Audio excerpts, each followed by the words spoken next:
Ini adalah video rekap chapter 21 sampai 30. Untuk chapter sebelumnya bisa klik link di deskripsi atau kunjungi playlist. Baik, maka dari itu mari ke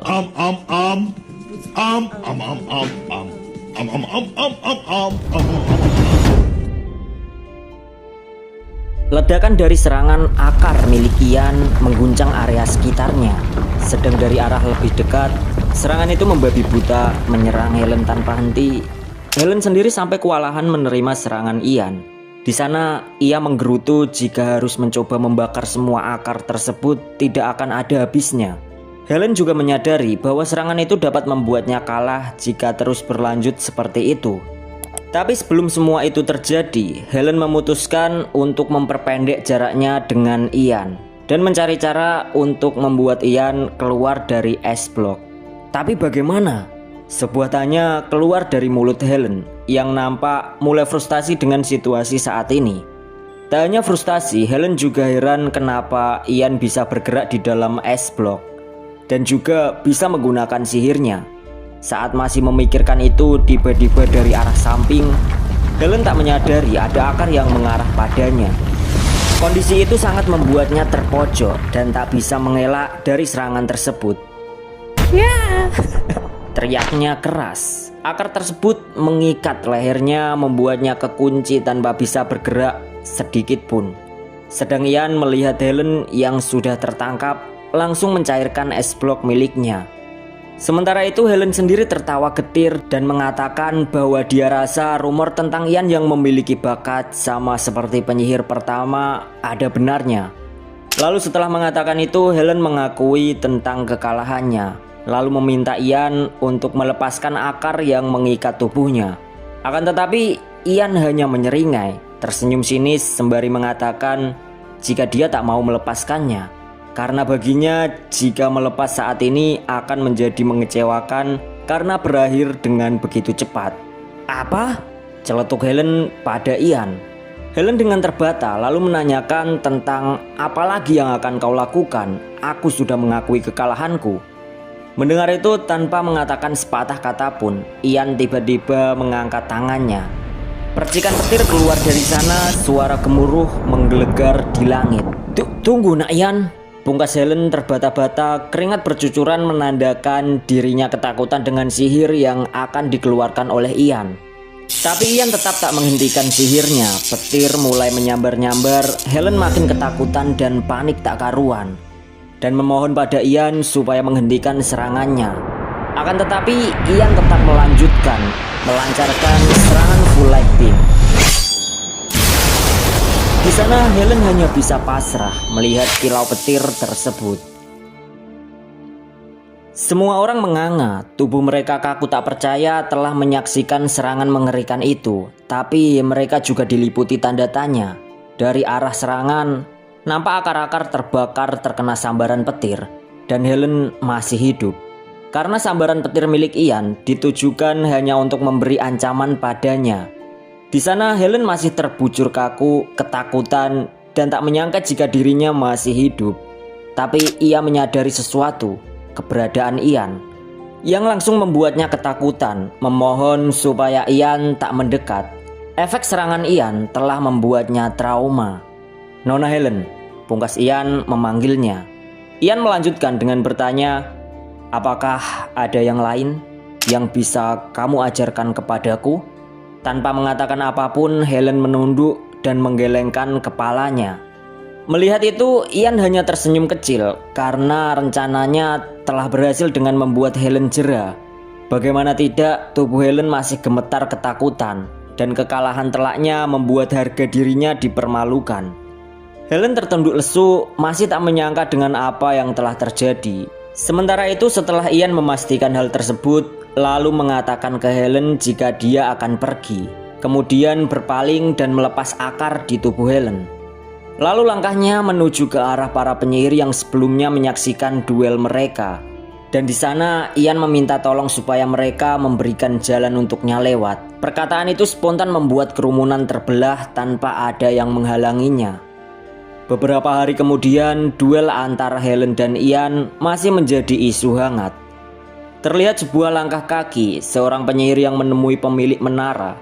Di sana pemilik menara bertanya tentang bagaimana kabar Helen saat ini. Lantas kabar buruk diucapkan penyihir tersebut karena beberapa hari terakhir Helen sering melewatkan makan. Mendengar itu pemilik menara merenungi bahwa ia tidak menyangka jika keadaan yang diharapkannya bisa berbalik. Karena melihat Helen yang bermain-main dengan anak usia 12 tahun tapi justru malah harga dirinya sendiri yang dipermainkan. Tapi semua itu memang dari awal adalah bagian dari rencananya yang berniat menghancurkan harga diri Ian dengan mengirim Helen untuk menjadi gurunya. Dan ia juga tak terpikir jika justru malah Helen yang dikalahkan oleh Ian. Bagi pemilik menara, sejak dari awal persoalannya adalah bukan tentang mengontrol Ian. Karena Ian bukan seekor anjing yang dapat dikontrol dengan rantai. Tapi Ian adalah seekor serigala buas, ungkap pemilik menara dalam renungnya. Setelah merenungi itu, pemilik menara merasa jika mereka perlu waktu lebih banyak dari yang diharapkan untuk bisa memperalat Ian. Tak lama setelah itu pemilik menara memasuki sebuah ruangan. Dari balik ruangan itu terlihat sosok yang membuka buku, menanyakan apakah kau sudah selesai. Sedang pemilik menara menaruh hormat dan meminta maaf karena telah terlambat datang. Di sana ia meminta maaf kepada seorang pangeran, yaitu Ragnar. Tak mengapa, saut Ragnar sembari menutup bukunya. Lalu Ragnar meminta kepada pemilik menara supaya menceritakan lebih detail dulu terkait isu yang sedang hangat saat ini.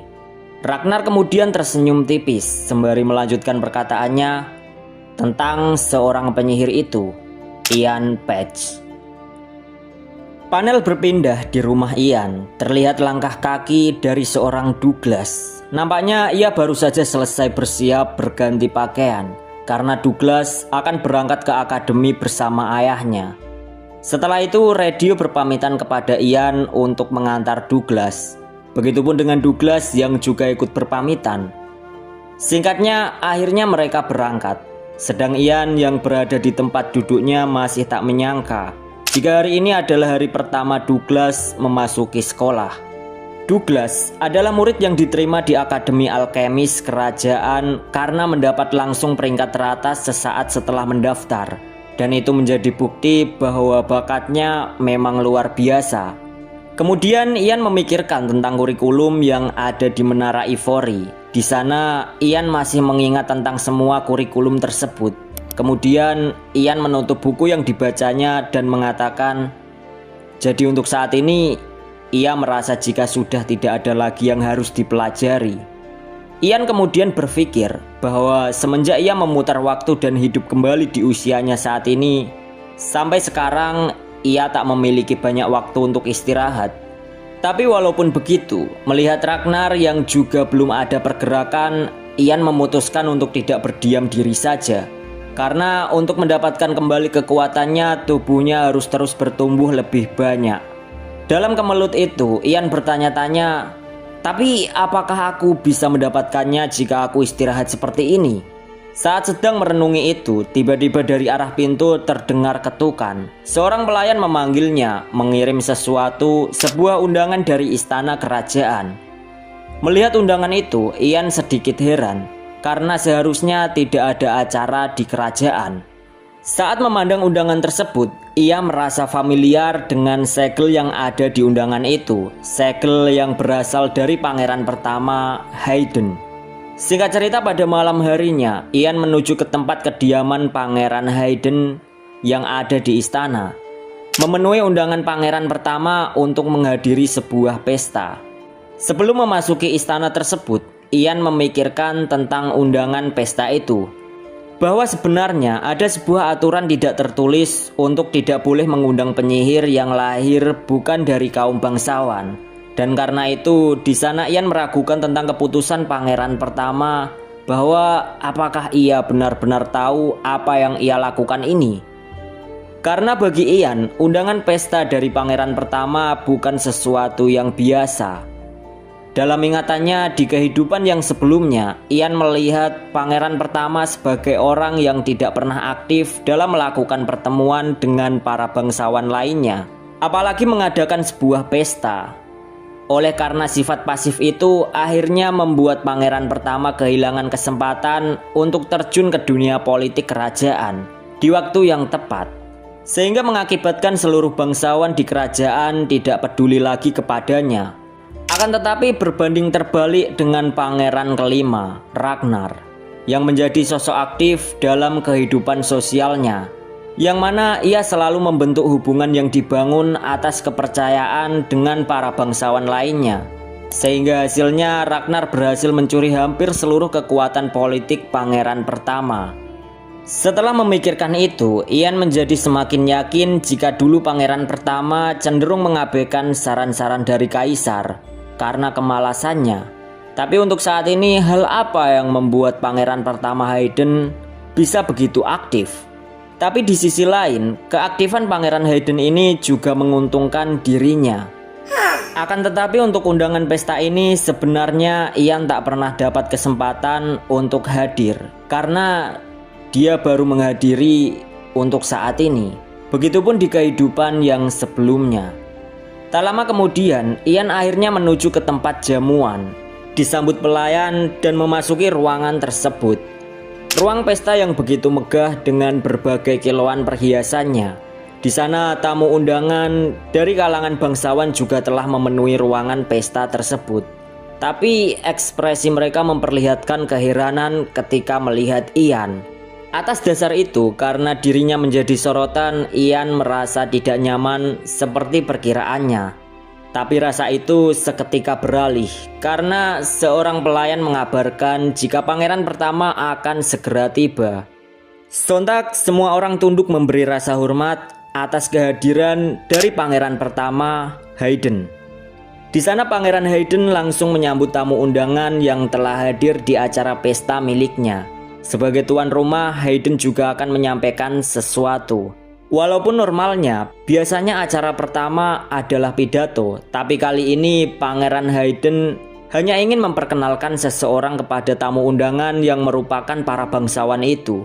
Lantas, Hayden langsung mengalihkan pandang ke arah Ian, sedang Ian sendiri tak percaya akan itu.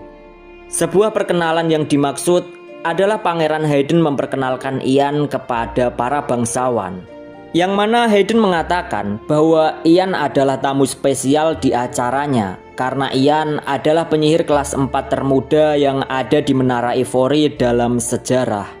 Seorang yang berasal dari Moklian, ungkap Pangeran Hayden kepada tamu undangannya. Sontak Ian speechless, tak bisa berkata apapun, dirinya kikuk dan mati gaya. Tak lama kemudian setelah memperkenalkan Ian, Pangeran Hayden langsung menyapanya dengan riang gembira. Di sana Hayden menyampaikan jika sebenarnya pesta ini diadakan memang dikhususkan untuk memperkenalkan dirinya.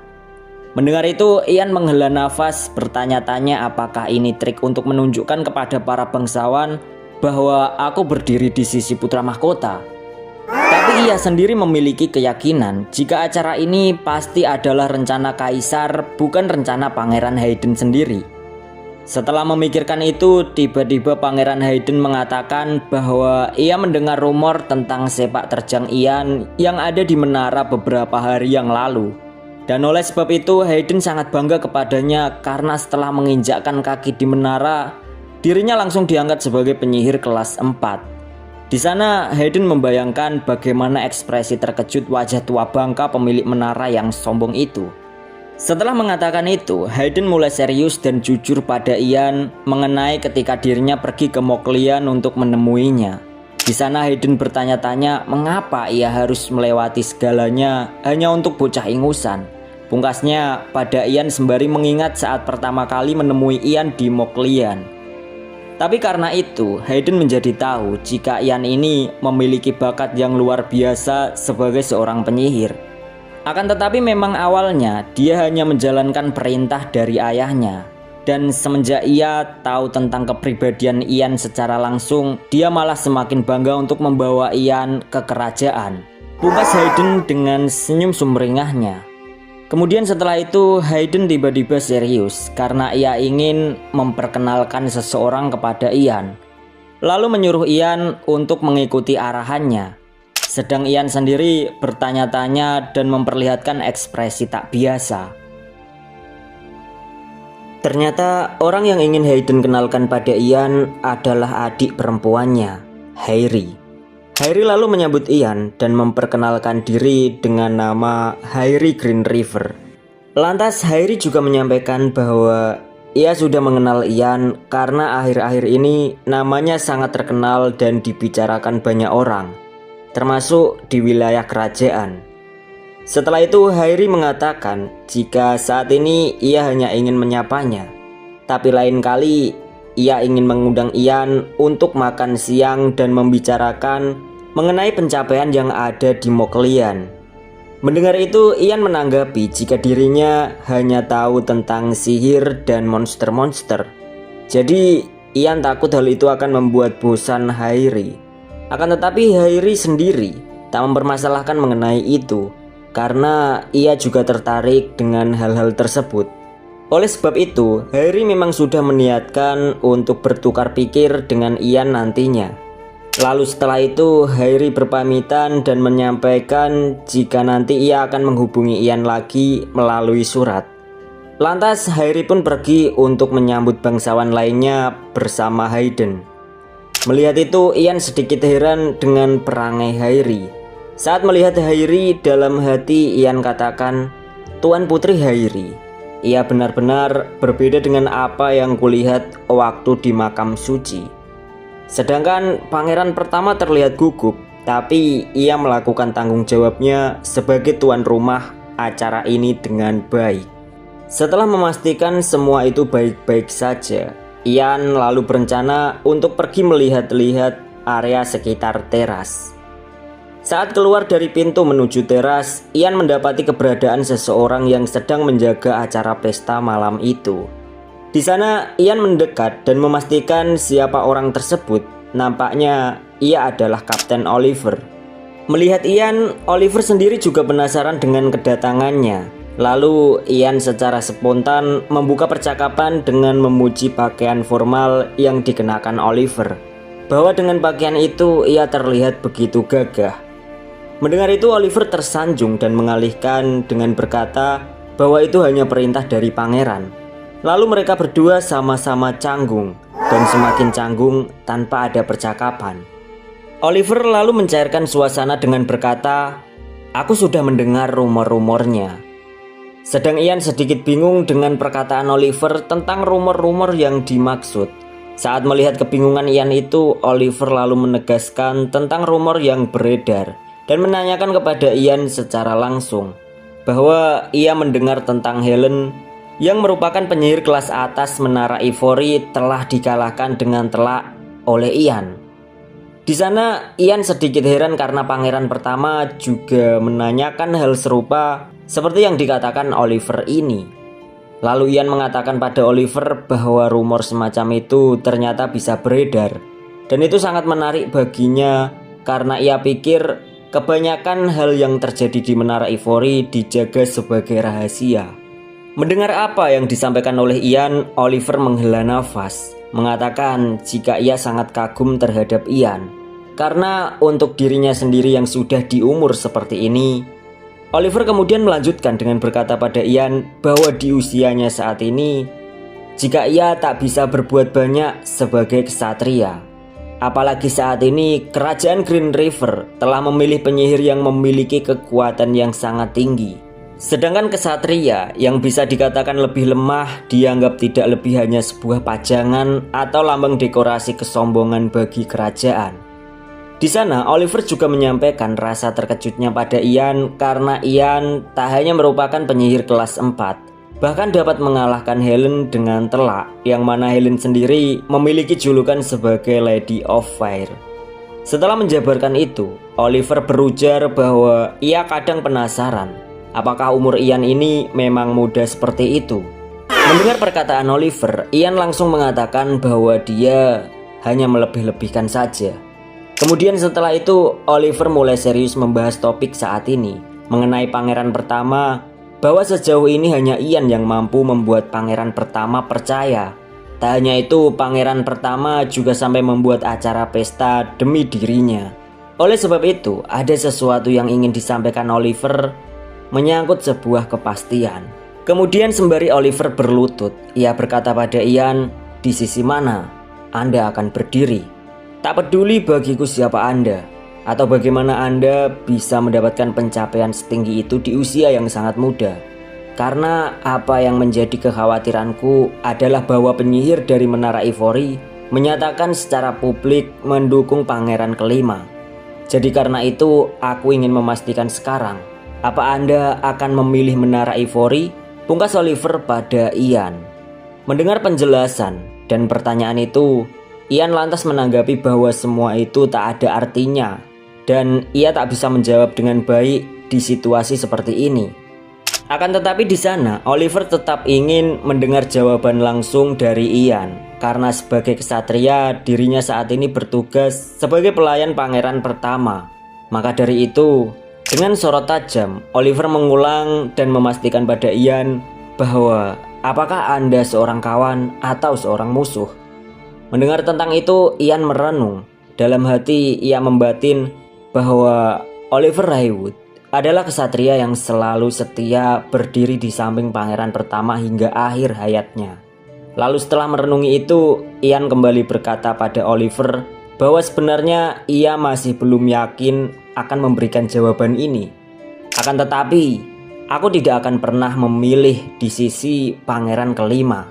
Seketika ucapan Ian langsung membuat Oliver terkejut. Ada sedikit rasa khawatir juga di wajahnya karena ucapan Ian itu. Akan tetapi di sana, Ian mencoba menenangkannya dengan berkata, "Santai saja. Aku sudah menggunakan sihir supaya hanya kau yang bisa mendengar ucapanku. Jadi jangan khawatir." Ian kemudian melanjutkan. Ia katakan, "Apa itu jawaban yang memuaskan?" Dan Oliver menjawab jika itu jawaban yang sangat sempurna di momen saat ini. Setelah itu Oliver ingin meminta sesuatu permohonan pada Ian. Lantas Ian pun bertanya-tanya dengan itu. Kemudian Oliver menjelaskan jika ia ingin memiliki lawan sparring dan meminta Ian untuk menjadi lawan sparringnya karena ia membutuhkan kekuatan baru. Sebelum memutuskan, Ian terlebih dulu bertanya, "Apakah kau meminta untuk diajari cara melawan penyihir?" Mendengar itu, Oliver pun membenarkan apa yang dikatakan Ian. Tapi di sana, Ian mencoba bernegosiasi dan Ian katakan jika sebenarnya ia ingin menolak permintaan itu karena dia tak mendapat keuntungan apapun dari permohonan tersebut. Lalu tiba-tiba Oliver meraba lehernya mencoba melepas sesuatu berupa kalung. Lalu dengan kalung itu Oliver berkata jika kalung tersebut diberikan oleh ratu secara langsung kepadanya saat hari di mana ia dianugerahi untuk menjadi pengawal pangeran pertama. Dan kalung itu bukan kalung biasa karena di dalamnya telah diberi mantra untuk bisa menjernihkan pikiran.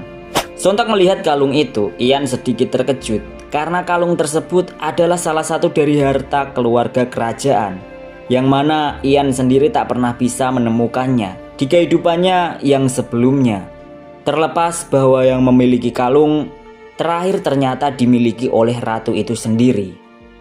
Setelah itu berlanjut pada percakapan jika di sana Oliver ingin memberikan kalung tersebut kepada Ian sebagai biaya sparring kepadanya.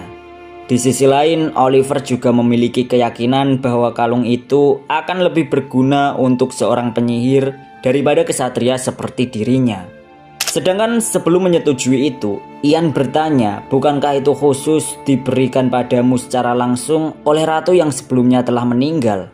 Lalu Oliver menjawab dengan beralasan bahwa pemberian tersebut ditujukan supaya dirinya bisa melayani pangeran dengan lebih baik. Maka dari itu, karena ini permintaan yang dapat membuatnya menjadi lebih baik, Oliver meyakini jika ratu pasti bakal memahami terkait apa yang ia lakukan saat ini. Mendengar apa yang disampaikan Oliver, Ian hanya menatapnya, lalu menghela nafas seolah-olah terpaksa akan permintaan tersebut. Kemudian Ian katakan bahwa dirinya menerima pemberian kalung itu, kemudian mengambilnya dari tangan Oliver. Sesaat setelah kalung itu diambil, Oliver menjadi lebih lega. Ia tersenyum senang karena permintaannya telah disetujui. Tiba-tiba sekali ada suara ledakan besar. Mereka berdua juga terkejut akan ada kejadian yang tak disangka itu. Beberapa saat setelah ledakan, mereka masih dalam kondisi kagetnya. Tapi tak lama kemudian, mereka menyadari ada sebuah bahaya di dalam ruangan pesta. Sontak mata Oliver langsung terbelalak. Berteriak lantang menyebut nama yang mulia Pangeran Hayden karena mencemaskan kondisinya saat ini. Singkat cerita, Oliver dan Ian langsung bergegas mencari pangeran pertama di dalam ruangan. Tapi kecemasan itu seketika memudar karena ternyata Pangeran Hayden dan adiknya juga terlihat baik-baik saja. Akan tetapi di sana, Hayden masih tak menyangka kenapa kejadian seperti ini bisa terjadi di istana. Tak lama kemudian, Oliver dan Ian mendekat ke arah Hayden sekaligus memastikan kondisinya. Sedang dari arah lain, seorang wakil kapten juga turut datang dengan cemas dan langsung bertanya tentang kondisi kaptennya, Oliver. Oliver lantas menjawab jika dia baik-baik saja. Lalu bertanya ke wakil kapten tentang bagaimana kondisi di luar istana. Di sana ia menginformasikan jika ada serangkaian ledakan yang tidak dikenal muncul di sekitar istana. Oleh karena itu, mereka langsung mengaktifkan darurat militer. Selebihnya, mereka juga telah mengerahkan seluruh pasukan untuk mencari sumber ledakannya. Dari sisi lain, Ian yang mendengar percakapan mereka bertanya-tanya tentang darurat militer. Lalu ia mengingat jika darurat militer istana kerajaan adalah sebuah jaringan yang terhubung dengan markas kesatria, barak tentara dan bahkan menara Ivory. Dan fungsi daripada itu adalah untuk memfokuskan dan mengerahkan seluruh kekuatan langsung menuju ke istana. Setelah memikirkan itu, Ian menyimpulkan jika darurat militer diaktifkan, maka artinya seluruh tentara dan penyihir akan berkumpul di istana. Lalu di antara kepulan asap bekas ledakan, Ian mencurigai satu hal, bahwa bagaimana jika memang tujuan ledakannya untuk itu. Dalam heningnya itu, Ian menyadari sesuatu yang tidak beres. Lalu dengan cepat, Ian membuat keputusan mengeluarkan sebuah sihir pelindung. Sihir pelindung tersebut ditujukan untuk melindungi Pangeran Hayden dan adiknya, Hairi. Setelah itu, Ian menoleh ke arah Hairi dan menanyakan, "Apa Anda bisa mengalirkan mana ke barir ini?" Mendengar itu, Hairi nampak masih ragu. Akan tetapi, Ian mengatakan jika kondisi sekarang sangat darurat. Maka karena itu, Ian terpaksa menyuruhnya untuk menjaga barir tersebut untuk menjaga dirinya dan kakaknya. Kemudian ia langsung pergi meninggalkan mereka. Sebelum beraksi, Ian menemui para pelayan kerajaan dan menanyakan sesuatu hal mengenai apakah seorang pelayan wanita bernama Isabel pernah datang ke sini. Lantas di sana pelayan tersebut membenarkan itu, kemudian mengatakan jika Isabel sebelumnya bekerja di villa. Akan tetapi beberapa waktu lalu ia ingin pergi ke pesta untuk menontonnya. Mendengar jawaban itu, ternyata Ian memang sudah memperkirakan dan ia tahu tentang situasi saat ini, bahwa pelaku di balik peledakan sedang menargetkan Sisilia.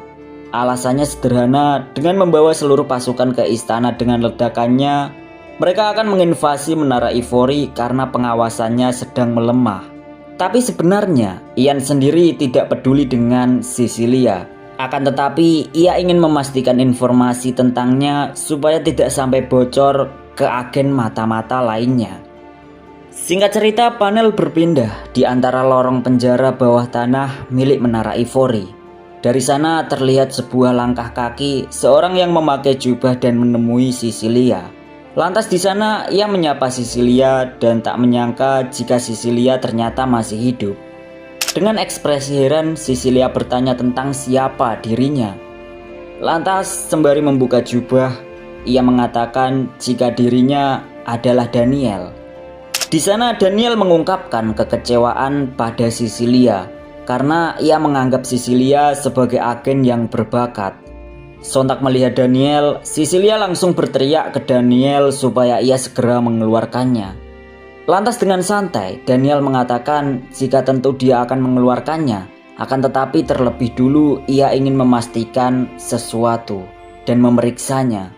Dengan panik, Cecilia membela diri mengatakan jika dia tak mengatakan apapun.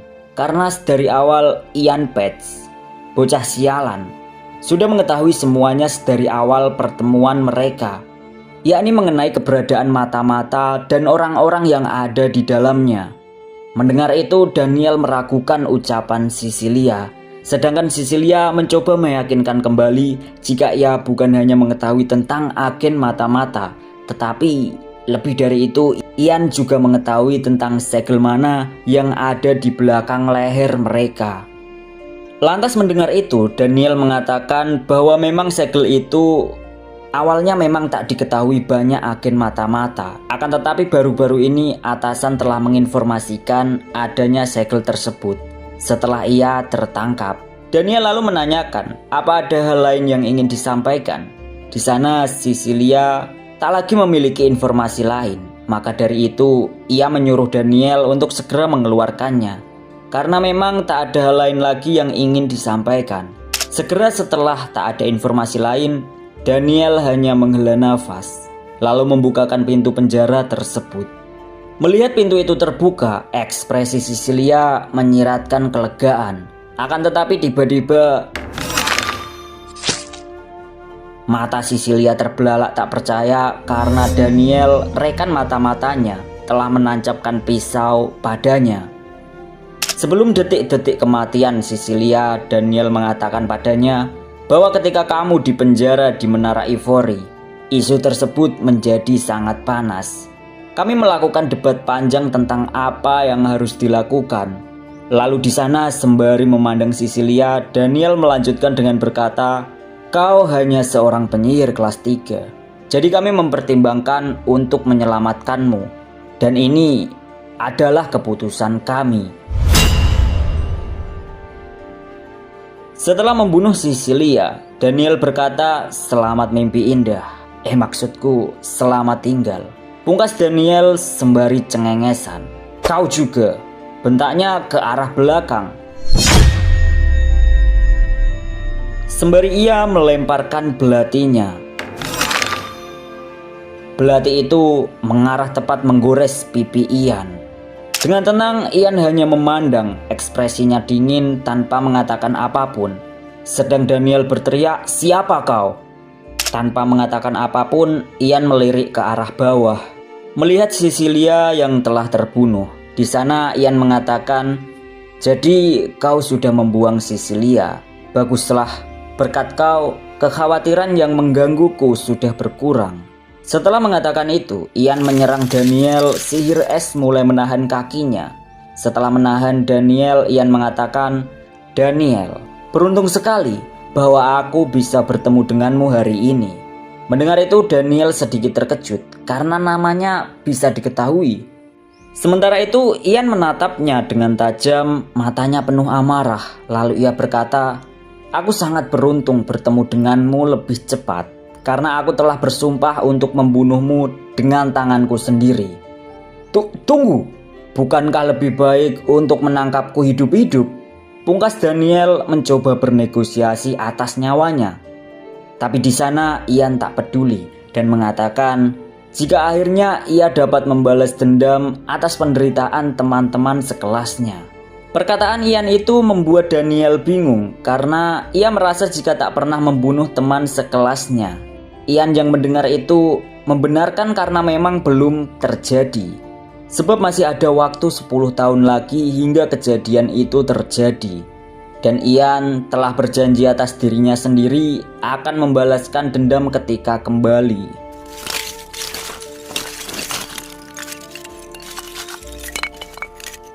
Pungkas Ian sembari membekukan Daniel.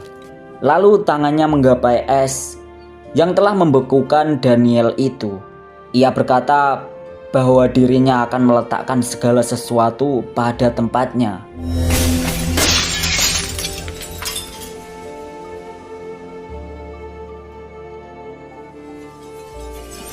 Pandangan Ian mendingin, ekspresinya kaku tapi penuh ketegasan setelah menghancurkan es tersebut. Sembari ia memandang mayat Daniel yang tergeletak di bawah kakinya, kemudian mengeluarkan segel yang ada di belakang leher Daniel dan memastikan jika itu sudah cukup untuk mengidentifikasinya. Sesaat setelah itu, tiba-tiba terdengar suara dari lorong penjara dan seketika muncul para penjaga kerajaan yang bertanya-tanya melihat hal itu karena melihat Ian yang nampak mencurigakan. Lalu mereka bertanya ke Ian tentang apa yang telah terjadi. Akan tetapi mayat Daniel memperlihatkan segel mana yang nantinya itu akan menjadi bukti, yang akan menjadi sesuatu yang nantinya dapat diselidiki lebih lanjut.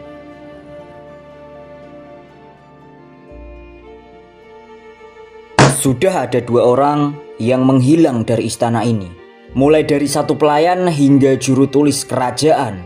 Apa yang Menara Ivory lakukan di saat para kriminal itu sedang menyebabkan masalah di dalam istana? Pungkas Kaisar kepada pemilik menara yang memaksanya untuk menjawab pertanyaan tersebut. Sembari mengarah pandang, Kaisar kembali berkata, "Bukankah kau berjanji untuk menghabisi orang-orang busuk di dalam kerajaan? Sehingga kau meminta untuk memberikan otoritas penuh pada Menara Ivory demi mencari mata-mata. Aku tidak bisa lagi mempercayai Menara Ivory.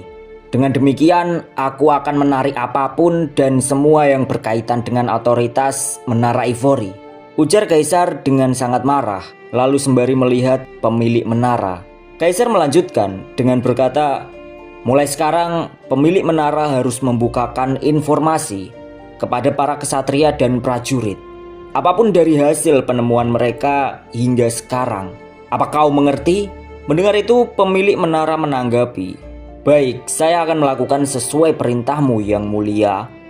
Setelah mengatakan semua itu, Kaisar lalu menyuruhnya untuk pergi. Di sana Kaisar terlihat begitu mumet karena akan banyak hal yang harus dikerjakan ke depannya. Sedangkan pemilik menara memberi hormat dan berpamitan untuk pergi.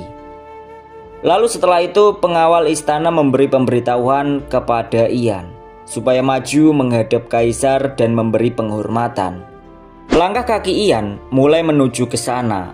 Melihat Ian, Kaisar menimpali, "Jadi kita bertemu lagi, tamu terhormat dari utara, Ian Page," pungkas Kaisar kepada Ian yang telah menghadap kepadanya. "Berkat kemampuanmu, kita berhasil melindungi kerajaan kali ini," pungkas Kaisar pada Ian. Kaisar kemudian melanjutkan, "Jika bukan karenamu, kami mungkin akan tanpa daya memberikan informasi penting dalam jumlah yang besar kepada musuh yang tidak kami kenal, yang mana akan membalikkan seluruh kerajaan dan membuat keluarga kerajaan menjadi bahan tertawaan seluruh dunia. Maka dari itu, aku tidak akan pernah melupakan pencapaianmu dari kejadian ini." Lalu setelah mengatakan itu, Kaisar secara pribadi menunjukkan penghargaan atas jasa Ian. Lalu ia memberikan sebuah hadiah berupa jubah. Sembari Ian melihat jubah tersebut, Kaisar mengatakan bahwa jubah itu adalah benda yang ditinggalkan oleh Michel Green River, seorang pendahulunya dan penyihir satu-satunya dari keluarga kerajaan. Dan karena wasiatnya, aku tidak boleh sembarangan melimpahkan ini kepada seseorang yang bukan asalnya dari keluarga kerajaan. Jadi aku menganggapnya seperti aku hanya meminjamkannya kepadamu, pungkas Kaisar pada Ian. Lalu Kaisar melanjutkan perkataannya bahwa ia akan meminjamkan jubah itu kepada Ian hingga nafas terakhirnya, atau hingga Ian tak mau lagi mengenakannya. Sedangkan Ian masih tak menyangka dengan itu. Dalam pengetahuannya tentang Michel Green River, bahwa ia adalah penyihir pertama dan terakhir dari keluarga kerajaan Green River. Dia seorang pahlawan yang menyelamatkan seluruh kerajaan dan dianugerahi posisi sebagai pemilik menara berkat kemampuan sihirnya. Jubah ini bukanlah sebuah benda yang bisa dilihat oleh sembarang orang. Bahkan di sana, Ian sendiri mengakui jika di kehidupannya yang sebelumnya belum pernah melihat jubah tersebut secara langsung. Di sana, Ian masih bengong dan tak percaya dengan semua yang dilihatnya saat ini. Tiba-tiba suara Kaisar terdengar ke telinganya, mengatakan, oleh sebab karena itu sekadar jubah, maka tak perlu mengganti pakaian. Dan di sana kaisar menawarkan pada Ian supaya mencoba jubah tersebut. Seketika setelah mendengar itu, Ian langsung menyiapkan jubah tersebut dan memakai jubah itu.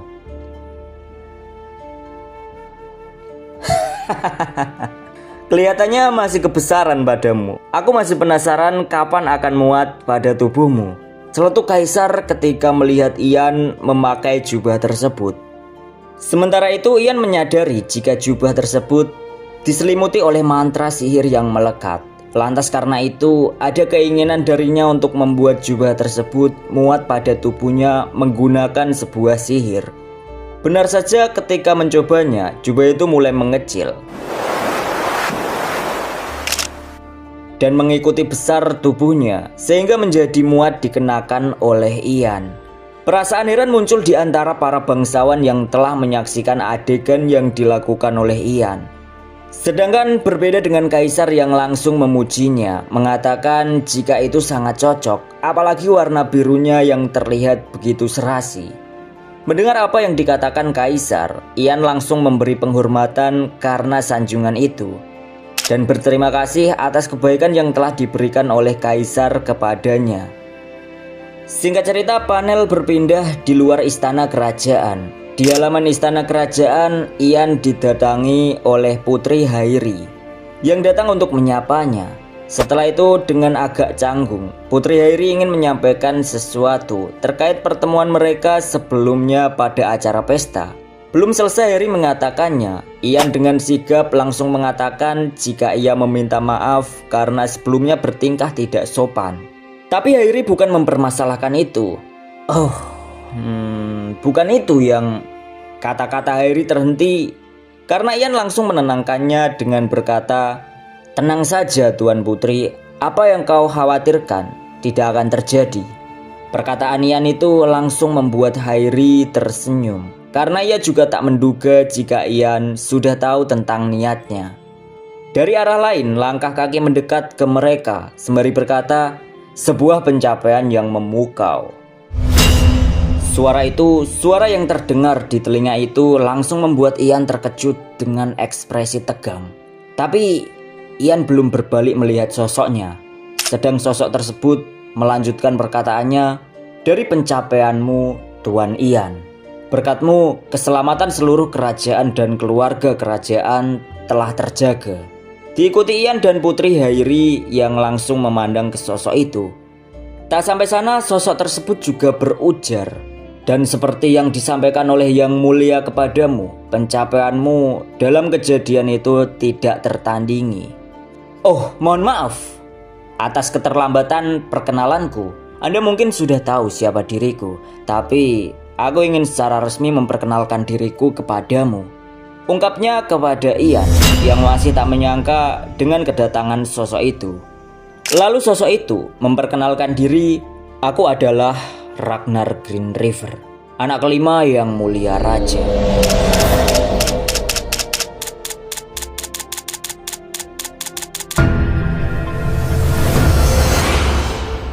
Ragnar? Meskipun aku terlambat, aku ingin mengucapkan selamat kepadamu atas naiknya posisimu menjadi penyihir kelas atas Menara Ivory, ujar Ragnar kepada Ian. Sedang Ian sendiri masih terbujur kaku, tak menyangka jika pertemuan dengan Ragnar terjadi begitu awal. Lalu Ragnar melanjutkan perkataannya yang belum selesai, bahwa ia ingin memberikan penghargaan dengan mengundang Ian makan siang di hari ini untuk menunjukkan rasa terima kasih kepada Ian. Ragnar lalu bertanya, apa Anda bersedia untuk menerima undanganku? Kata-kata Ian terhenti sembari mengepal tangan karena emosi. Di sana Ian tak mungkin bisa menolak permintaan itu. Jadi ada perasaan bergejolak di dalam dirinya. Akan tetapi untungnya ada Putri Hairi yang dengan tegas menolak permintaan tersebut karena dia yang lebih dulu membuat janji kepada Ian. Mendengar apa yang disampaikan Hairi, dengan tersenyum Ragnar pun tak bisa memaksa dan berujar jika dia akan mengundang Ian lain kali. Sedangkan Ian akhirnya bisa menolak tawaran Ragnar itu dan meminta maaf karena belum bisa menerima permintaannya. Mendengar itu Ragnar hanya meliriknya. Sedang Putri Hairi hanya terdiam, diliputi perasaan campur aduk. Tak lama kemudian Ragnar memberi hormat dan menyampaikan jika dia akan menunggu kesempatan berikutnya, lalu berpamitan untuk pergi. Sedang Ian yang melihat sopan santun Pangeran Ragnar itu cukup sedikit heran. Tak lama kemudian Ragnar mulai pergi meninggalkan mereka berdua. Lalu Putri Hairi dengan canggung berkata pada Ian, Tuan Ian, aku berbicara tanpa berpikir panjang." "Tidak apa-apa," saut Ian. Kemudian berlanjut, di sana Ian masih melihat Ragnar yang mulai menjauh. Dalam hati Ian berkata, "Aku bertemu dengannya 2 tahun lebih awal dari yang seharusnya. Dan saat ini dia hanyalah seorang pangeran yang harus menyembunyikan niat aslinya. Apapun itu akan kuhentikan kau, Ragnar. Sebelum kau punya kesempatan untuk memulai memperluas pengaruhmu, sehingga kau tidak akan mampu untuk bisa melangkah maju. Dan hingga kau putus asa dan bertemu dengan akhir yang tragis. Aku akan menjadi musuhmu di kehidupan ini." Time skip. 5 tahun kemudian masih di istana kerajaan yang sama, Kerajaan Green River. Di antara ruang istana ada ruang perpustakaan. Aku tidak mengerti apa-apa yang ada di sini. Gerutu Hayden terhadap buku yang sedang dibacanya. Siapa sih yang menulis buku serumit ini? Apa mereka tidak bisa menulis dengan bahasa yang mudah dimengerti semua orang? Mendengar keluh kesah Pangeran Hayden, Kepala Perpus lantas mengatakan, "Yang mulia, buku itu ditulis oleh Raja Green River pertama, yang menceritakan bagaimana menjadi penguasa yang baik, lalu teknik-teknik untuk menguasai dengan baik, yang mana hal-hal seperti itu yang harus dipelajari sebagai putra mahkota yang akan menaiki tahta." "Seluruh buku-buku ini?" "Hah? Benar," jawab Kepala Perpus, sembari melanjutkan perkataan bahwa ia juga harus mempelajari sejarah, filsafat ekonomi, politik, dan perilaku sosial. "Dan ini adalah seluruh buku yang Anda harus baca," ungkap Kepala Perpus kepada Hayden.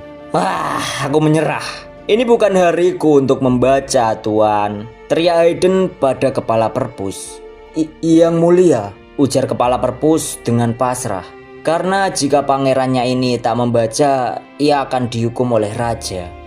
Sementara itu, Hayden mengalihkan topik pembicaraan tersebut dengan bertanya pada wakil kapten mengenai apa ini hari terakhir Kapten Oliver separing dengan Ian. "Oh benar yang mulia," jawabnya singkat. "Seharusnya mereka sedang melakukannya sekarang. Ayo pergi, sudah lama aku tidak menonton mereka," pungkas Hayden sembari mengajak mereka. Singkat cerita, di sebuah markas besar kesatria, kerajaan kedua, lokasinya di tempat latihan utama, Oliver mengambil sikap kuda-kuda, menghirup nafas dan berkata, "Sampai akhir. Aku bersumpah." Ribuan es tajam mengarah padanya. Oliver melesat menghindari segala serangan es tersebut.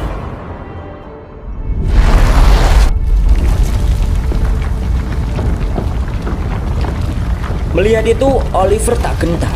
Ia tetap melesat menerjang.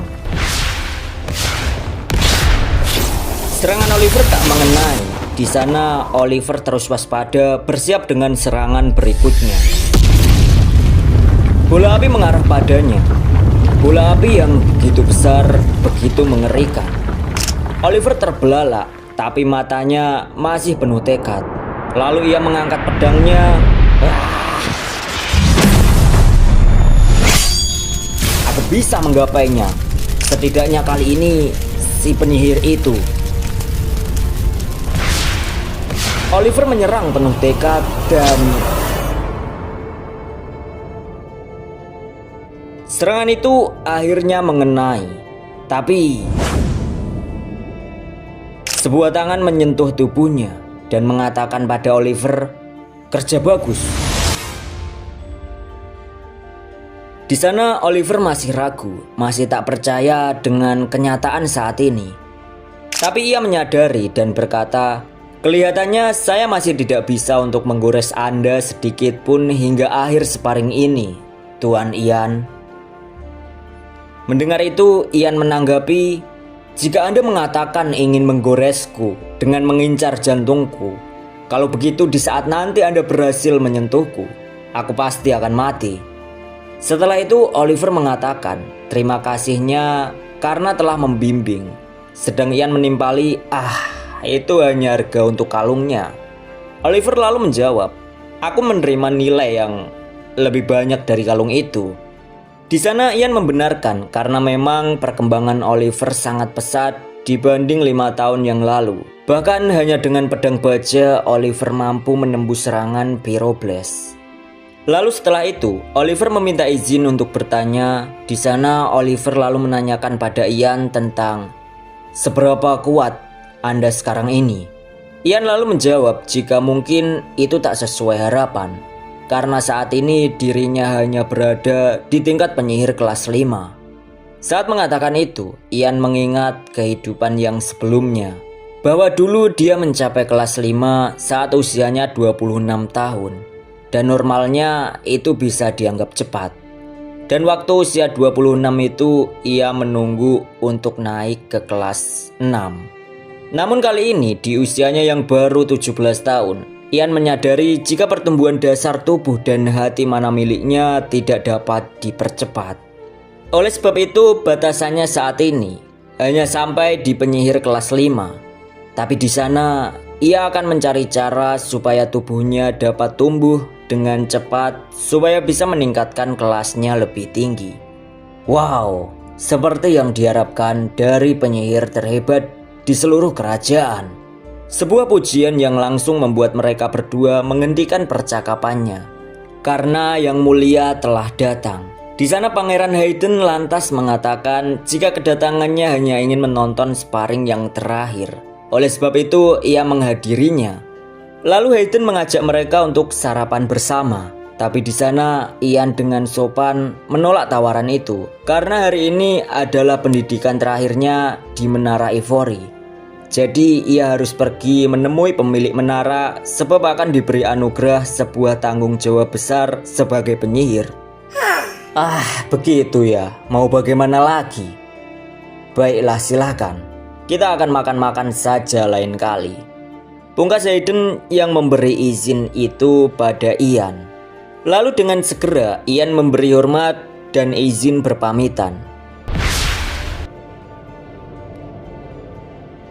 Aku akan kembali. Pungkas Ian pada mereka. Sementara itu selepas mereka melihat Ian pergi, Hayden mengatakan bahwa jubah pemberian ayahnya pada Ian ternyata ada mantra yang bisa membuatnya terbang.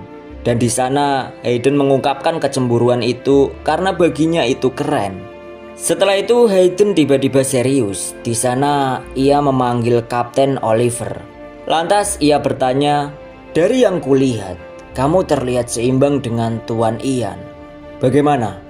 Apa kamu sudah bisa melawan penyihir sekarang?"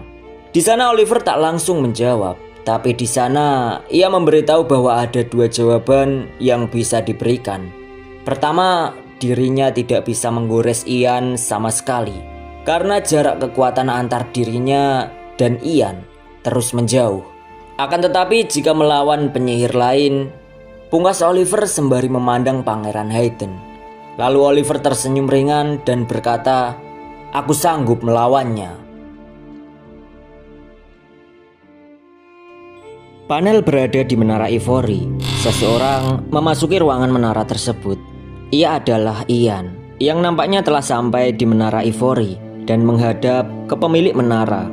Di sana pemilik menara merasa jika waktu begitu cepat berlalu. Pasalnya, saat awal bertemu dengan Ian, ia masih kecil. Sementara saat ini pemilik menara melihat Ian yang telah menjadi pria dewasa. Di sana pemilik menara merasa jika dirinya semakin menua.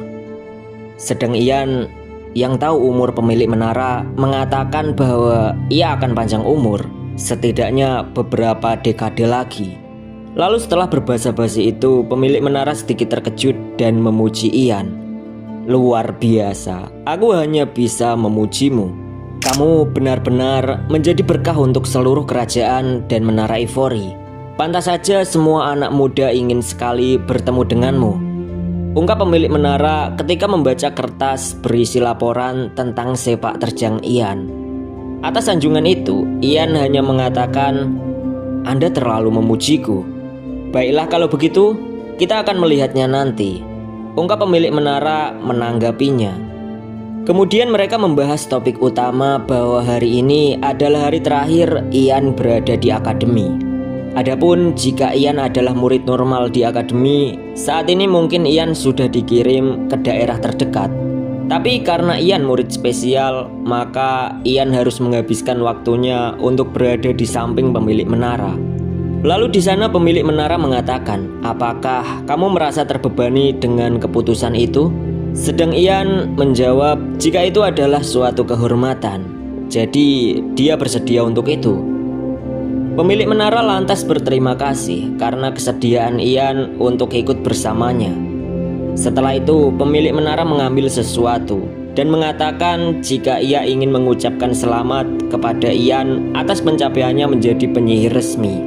Pungkas pemilik menara sembari menyodorkan token kepada Ian, yang mana token itu akan menjadi tanda untuk memberikan hak supaya bisa menggerakkan prajurit kerajaan maupun penduduk sekitarnya dengan sesuka hatinya. Ketika menerima token itu, Ian bertanya apakah ada banyak tempat yang membutuhkan penyihir kelas atas. Di sana pemilik menara menjawab jika saat ini hanya ada sedikit penyihir kelas atas, dan sejak Helen sedang tidak aktif, mau bagaimana lagi? Aku tidak ingin membebanimu akan hal ini, tapi kami membutuhkan sekali kekuatanmu. Ian lantas menimpali, "Jadi ada banyak tugas yang menantiku?" "Iya, karena kamu adalah penyihir terbaik menara Ivory, jadi kamu akan memiliki banyak tanggung jawab," saut pemilik menara menjawab pertanyaan Ian. Kemudian pemilik menara mengeluarkan sebuah hologram berisi laporan tugas. Dari laporan tugas itu, pemilik menara mengatakan, "Berhubung ini pertama kalinya, aku akan membiarkanmu memilih tugasnya sesuai keinginanmu." Ian lalu memandang berbagai tugas yang diperlihatkan itu, lalu membaca salah satu darinya, sebuah tempat bernama Rothmer, kota dengan pelabuhan terbesar di kerajaan. Di samping itu ada Benson, kota dengan produksi besi terbesar di kerajaan. Lalu pandangan Ian juga mengarah pada laporan yang menarik baginya, yaitu kota Virik, daerah timur laut yang mana ia pernah dikirim ke sana di kehidupan yang sebelumnya. Alasannya dikirim ke tempat itu karena penyihir sebelumnya telah mati karena kecelakaan, jadi dia ditugaskan untuk menggantikannya. Setelah mengulas dan menjabarkan satu persatu tentang laporan yang akan menjadi tugas penyihir, Ian lantas berkata ke pemilik menara jika dia tertarik dengan kota Virik.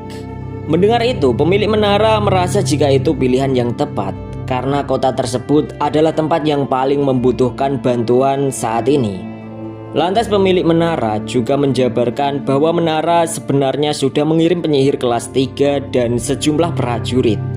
Akan tetapi mereka masih belum cukup karena ada banyak monster yang sedang bermunculan. Kemudian pemilik menara menyodorkan sebuah kertas yang berisi tentang detail masalah dari kota Virik. Kemudian memastikan ke Ian apakah ia mampu mengemban tanggung jawab itu, karena jika tidak pemilik menara akan mencari orang lain.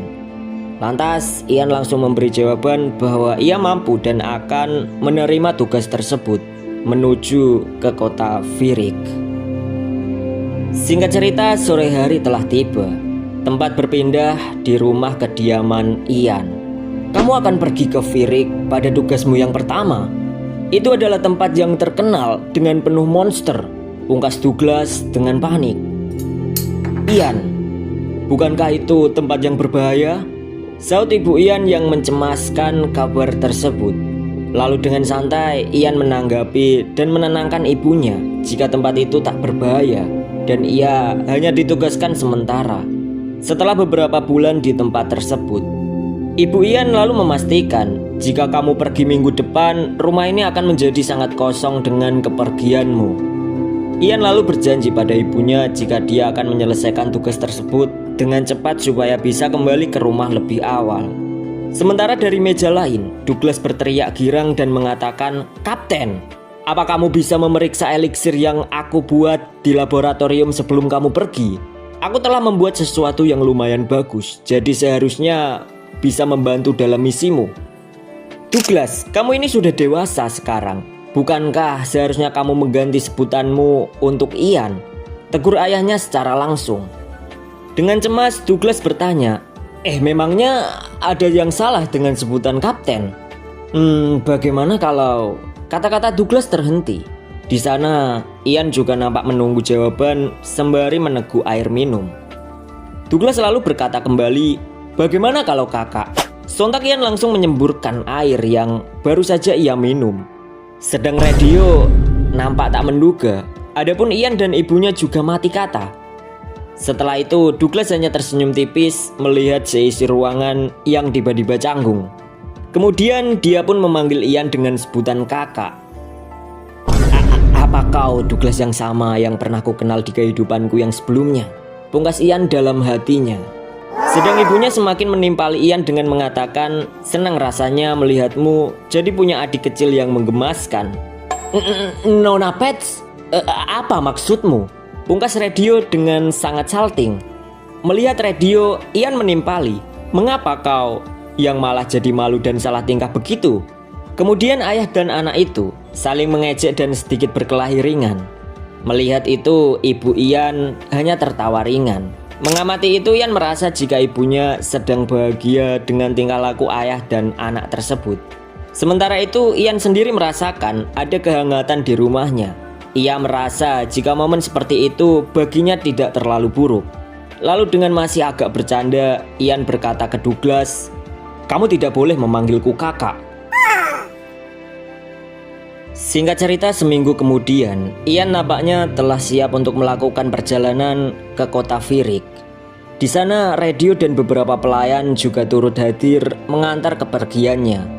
Tak lupa, Ian menyampaikan pesan ke radio supaya tidak lupa mengaktifkan jebakan mana yang telah terpasang di rumahnya untuk berjaga-jaga atas keamanan keluarga dan penghuni rumah lainnya.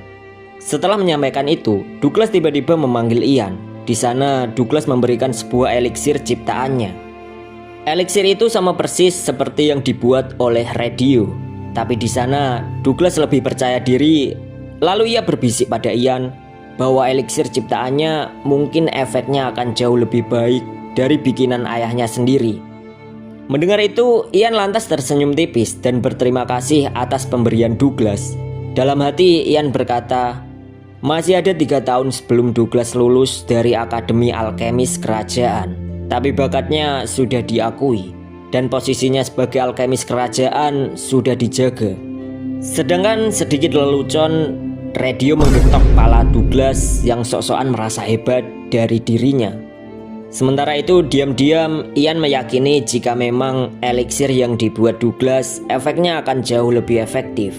Di sela-sela itu, Douglas menanyakan apakah Ian akan langsung ke kota Virik, dan di sana Ian menegaskan jika dia akan berangkat mengendarai kereta kuda melewati sisi pusat kota, karena ia merasa tidak nyaman jika nanti banyak yang melihatnya.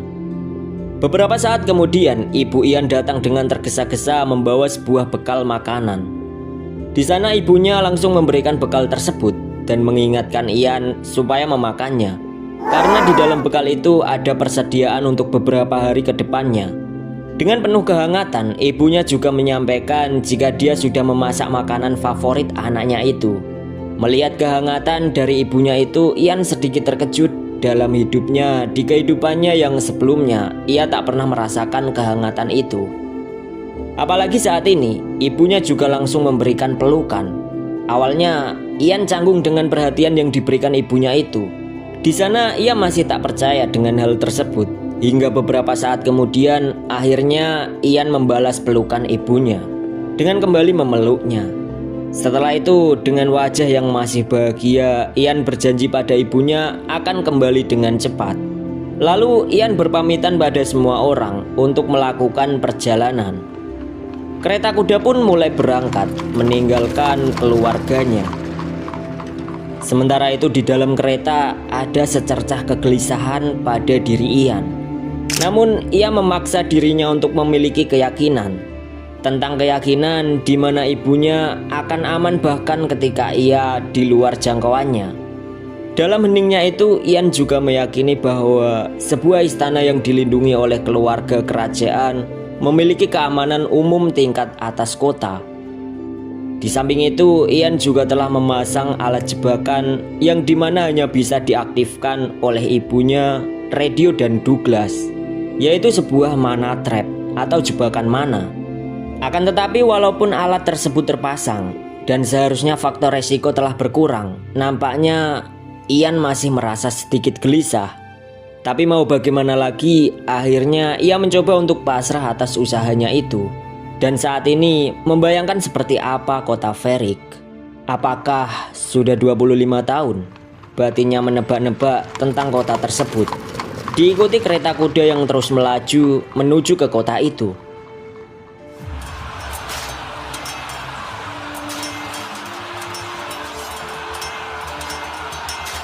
Peperangan antara manusia dan monster terjadi dengan sengit. Bawakan aku ratusan kepala yang menjijikkan itu. Jangan pernah berharap untuk mati sebelum itu. Perintah seorang kapten kepada para prajuritnya.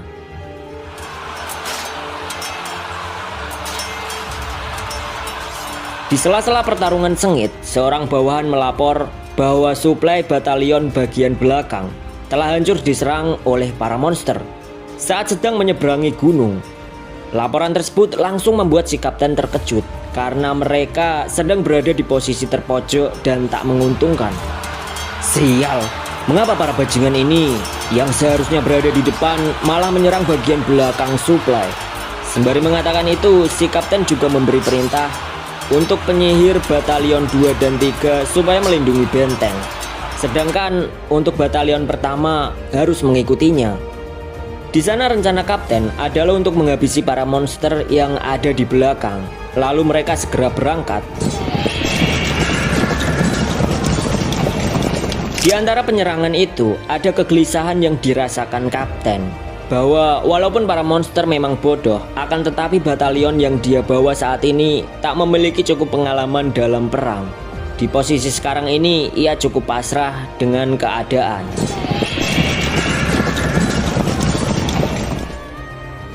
Beberapa saat setelah sampai di lokasi, sebuah salju tiba-tiba turun. Si kapten juga merasa heran dengan salju yang ada di lokasi tersebut. Di sana ia masih tak percaya karena memang tidak akan mungkin ada salju yang turun. Apalagi salju itu benar-benar memenuhi lokasi.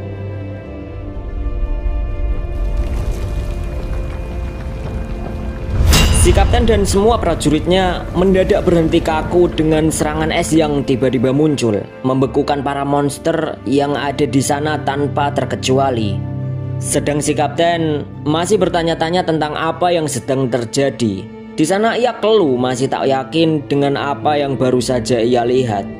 Sedang dari serangan es itu ada sesosok bayangan berdiri di atas balok es. Lalu bayangan itu memudar. Sisa pertarungan memperlihatkan bahwa para monster telah binasa. Beberapa dari yang lain juga telah dibekukan. Sedangkan dari balik sisa benteng es raksasa, sebuah kaki mendarat. Melihat sesosok jubah biru misterius itu, semua prajurit langsung mengacungkan senjata mereka. Lalu di sana, sosok itu mengatakan, "Aku dengar kalian membutuhkan bala bantuan."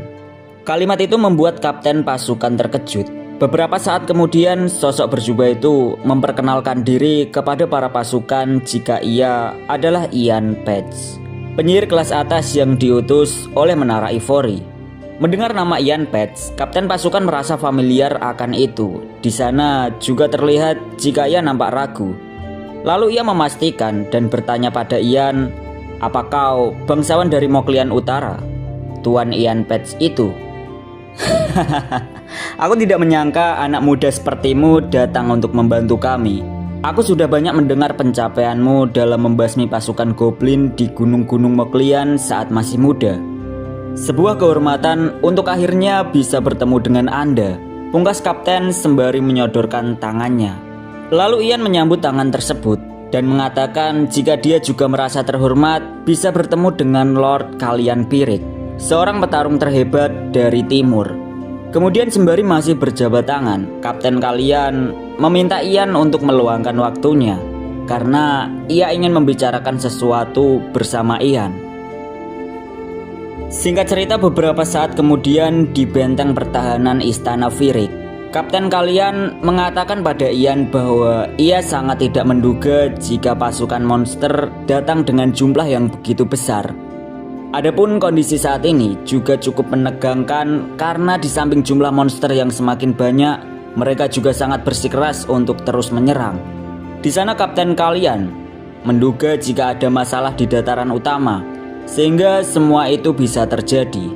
Pungkasnya pada Ian. Sebelum Ian menanggapi, Kapten Kalian juga masih mengeluh bahwa sejak awal ia sudah berusaha meminta bantuan dengan mengajukan 2 permohonan ke istana dan menara Ivory. Adapun permohonan pertama dengan meminta perlengkapan dan pasukan untuk bisa terus melawan, sementara permohonan kedua untuk mengutus penyihir kelas atas, seorang penyihir yang mampu mengatasi situasi saat ini. Di sana Ian masih mendengarkan apa yang dilaporkan oleh Kapten Kalian. Lantas Kapten Kalian kembali mengatakan bahwa ia sangat tersanjung dengan kemampuan Ian dalam menghancurkan pasukan monster secara instan dan juga dengan kecepatan membuat tembok es. Di sana ada sedikit harapan ketika tebing yang telah jebol akhirnya ditahan oleh tembok es. Akan tetapi itu hanya menjadi solusi sementara waktu. Kami berencana untuk berperang dengan monster di dataran utama karena para monster masih terus menyerang selama beberapa tahun terakhir, hingga menyebabkan pasukan kelelahan dan persediaan mulai habis. Akan tetapi perlawanan bisa terus berlanjut jika saja pasukan tambahan, persediaan, dan perlengkapan yang kami minta segera datang. Kami akan bisa terus melawan monster-monster itu, ungkap Kapten Kalian kepada Ian. Mendengar semua keluh kesah itu, Ian menanggapi jika permintaan itu akan datang dalam waktu 10 hari. Maka dari itu, selama 10 hari sebelum bantuan datang, Ian berencana untuk mengawasi pergerakan monster di sekitar pegunungan. Mendengar penyampaian itu, Kapten Kalian sedikit terkejut setelah mendengar Ian yang akan pergi ke dataran utama sendirian. Di sana Ian juga nampak begitu santai karena memang ia ingin mencari penyebab utama dari penyerangan para monster. Melihat keyakinan Ian yang begitu kuat, Kapten Kalian agak lega mendengar semua itu. Akan tetapi ia memiliki sedikit keraguan karena beberapa bulan terakhir ia juga telah mengirim pasukan ke dataran utama. Namun tidak ada hasil yang didapatkan. Karena para monster tidak hanya menyerang bagian daerah kerajaan Green River, tapi juga menyerang perbatasan utara dari dataran utama yang ada di kerajaan Coldwood, dan juga perbatasan barat dengan penyerangan pada waktu yang bersamaan. Akan tetapi dampak yang diterima mereka hanya sedikit, dan berbeda dengan daerah di sini yang menerima dampak begitu besar. Kemudian sembari Kapten Kalian melihat peta, ia menemukan keanehan bahwa ada perbatasan selatan dari dataran utama, yaitu klan aboriginal yang tidak diserang sama sekali oleh monster. Padahal seharusnya akses ke sana sangat memungkinkan untuk para monster menyerang. Lalu Kapten Kalian juga mengatakan ke Ian bahwa seolah tempat itu ada sesuatu yang mencegah para monster bisa mendekat ke area tersebut. Di sana Kapten Kalian mencurigai jika klan aboriginal memiliki hubungan dengan masalah di dataran utama. Namun pasukan mereka tidak bisa ke sana untuk mengecek secara langsung karena masih ada serangan monster yang masih terus berlanjut. Mendengar itu Ian sedikit merenung. Pasalnya di kehidupannya yang sebelumnya ia juga tak pernah mendengar persoalan semacam itu. Lalu di sana Ian masih memikirkan sampai kemudian ia memutuskan untuk memeriksa langsung apa yang sedang terjadi pada klan aboriginal. Di sana Kapten Kalian menyarankan untuk bertemu langsung dengan pemimpin klan aboriginal. yaitu King of the Shaman. Tapi kapten kalian juga ragu tentang apakah Ian bisa bertemu dengannya atau tidak. Namun dengan percaya diri, Ian menyampaikan jika tentu saja ia bisa menemui pemimpin klan tersebut. Singkat cerita, pada malam harinya, di benteng istana kota Firik, Ian nampak melihat pemandangan di sana. Sembari dia mengingat tentang sebuah benda yang harusnya masih ada di tempatnya, yaitu artefak berupa tongkat dataran utama, sebuah tongkat yang diturunkan kepada King of Shaman sebagai pemimpin klan aboriginal. Lebih dari itu, dia sebenarnya menyukai tongkat tersebut karena dibuat dari sejenis pohon langka. Setelah mengingat tentang tongkat itu, Ian mengatakan jika 3 tahun dari sekarang ada 3 bangsa yang akan membentuk aliansi untuk melawan monster-monster di dataran utama dan menghabisi mereka tanpa sisa. Adapun 3 bangsa itu meliputi kerajaan Green River, kerajaan Coldwood, dan Principality Roh. Dan aliansi itu akan menghabisi para monster kebanyakan di dataran utama. Lalu setelah peperangan usai, mereka akan membagi dataran utama, sebuah dataran yang penuh dengan sumber daya alam. Tak sampai sana, King of Shaman akan menghilang dan klan aboriginal akan turun menjadi budak. Akan tetapi, Ian sendiri sebenarnya tak mengalami kejadian itu di kehidupan yang sebelumnya, karena waktu itu dirinya tidak hadir dalam peperangan tersebut. Namun ada kemungkinan untuk saat ini bahwa kejadian tersebut benar-benar akan terjadi karena dia telah kembali dan berada di dataran utama, dan dia akan mengetahui tentang masalah sebenarnya yang ada di dataran utama. Sedikit sebuah flashback tentang percakapan Ian dan kapten kalian, bahwa Ian akan mencari penyebab dan solusi mengenai situasi saat ini. Dalam waktu 10 hari dia akan kembali sebelum benteng es yang dibuatnya mencair dan hancur. Sedang di sana kapten kalian sangat mempercayai ucapan itu. Setelah flashback tersebut, kita diperlihatkan kondisi saat ini, sebuah perbukitan dengan kehancuran total bekas peperangan. Di antara itu, Ian nampaknya telah melakukan perjalanan menuju ke tempat klan aboriginal. Dan di sana dia akhirnya sampai di perbatasan wilayah kekuasaan milik klan aboriginal. Tapi dia sangat heran karena wilayah tersebut terlihat begitu sepi. Di sana ia juga mulai curiga karena sama sekali tidak ada monster dibanding daerah utara di kota Firik. Dan dia menduga jika tempat tersebut adalah penyebab utamanya, sebagaimana yang dikatakan kapten kalian, sang penguasa Firik. Setelah mengamati itu, Ian mulai melangkah menyusuri lebih dalam, sampai ada beberapa orang dari klan aboriginal yang menyadari kedatangannya. Di sana mereka langsung waspada dengan kedatangan Ian. Sedangkan Ian sendiri mencoba untuk tetap tenang dan mengatakan jika dia bukan musuh, karena dia berasal dari kerajaan dan merupakan penyihir. Tapi salah satu dari mereka masih waspada mencurigai bagaimana orang luar seperti Ian bisa mengerti bahasa klannya. Namun Ian sendiri tak menjawab dan dia tak ingin membuang waktu karena sedang buru-buru ingin bertemu dengan Shaman King.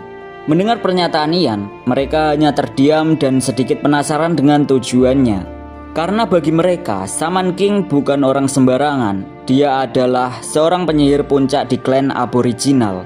Sebab klan aboriginal juga adalah orang-orang yang terlahir dengan hati dan otak mana. Walaupun begitu, cara klan aboriginal mengontrol mana bisa dikatakan cukup dasar, akan tetapi mereka dibesarkan sebagai seorang shaman daripada menjadi penyihir. Dan di antara mereka, Shaman King adalah seorang raja dengan kekuatan paling tinggi sebagai penyihir di antara klan aboriginal.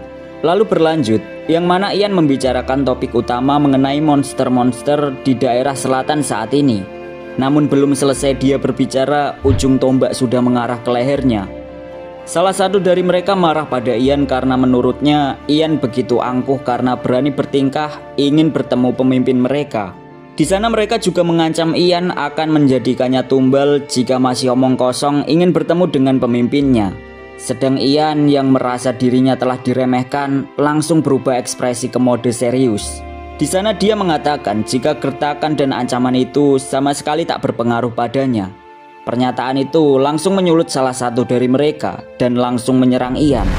Dengan cepat Ian mengeluarkan sihir es miliknya, membuat sebuah pedang yang langsung mengayunkannya pada tombak yang melesat itu. Sehingga ujung tombak itu menjadi patah. Mengetahui senjatanya telah patah, klan Aboriginal sedikit gusar. Sedang Ian langsung mengancam mereka akan memotong kepala jika masih ingin melawannya.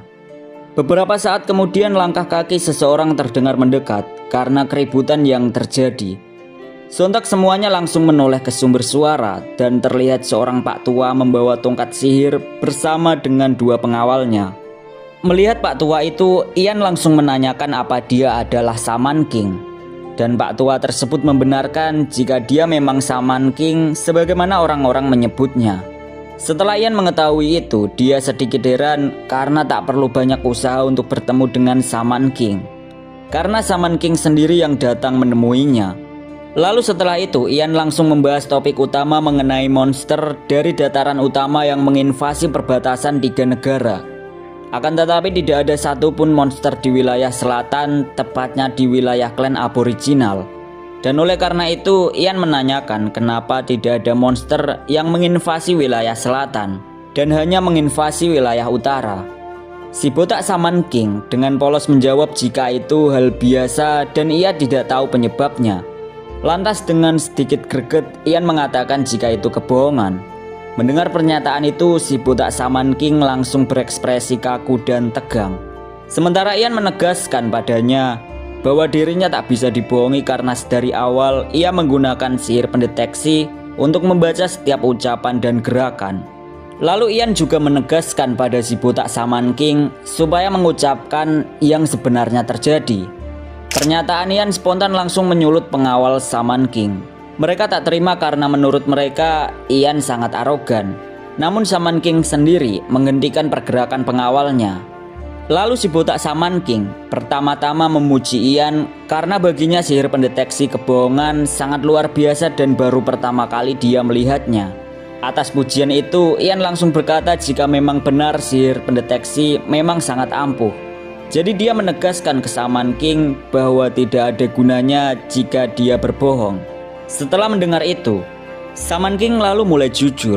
Dia lantas mengungkapkan bahwa beberapa tahun yang lalu ada sebuah ramalan mengenai dataran utama yang memiliki keindahan alamnya akan menjadi lautan api dan cahaya emas akan mewarnai tanah sehingga menjadi merah.